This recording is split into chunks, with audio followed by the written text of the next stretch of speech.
Hey guys, Dave here with Factory 5 Racing. Today we're talking clutch actuation options. We have your option for your cable clutch and your hydraulic clutch. Your cable clutch is made up of our clutch Quadrant system. So they're all stainless laser cut parts. Once they're all put together with all the hardware that's included, you get this awesome little piece here. Gives you everything you need, including the cable, like I said. So if you're looking for that traditional smooth cable system for your clutch actuation, that's a perfect option for that. That's included with your Roadster and Coupe kits and is an upgrade option for your hot rods. So that's a perfect system. If you want to go to a little bit of an upgrade here, you can go to the hydraulic clutch system.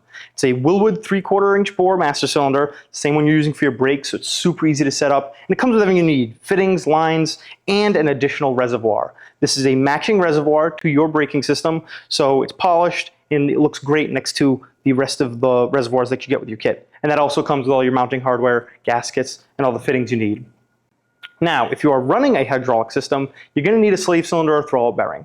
If you're doing your own thing, that's fine, but if you need one, we have a McLeod system here that's awesome. Has their high performance throwout bearing. It's perfect for all your transmission needs, and it comes with the braided lines. So really, it couldn't be any easier to install. Now, if you're getting a Coyote AT Factory 5 AT engine package, that's already included. If you're getting a Blueprint engine, that's already included. So it couldn't get any easier. Just get your master cylinder kit, it'll hook right up. But if you're building your own engine, this is definitely a great upgrade option if you need it. So either way, whether you go cable, a little bit more traditional, or you go a little bit more high performance with the master cylinder kit, it couldn't get any easier than this.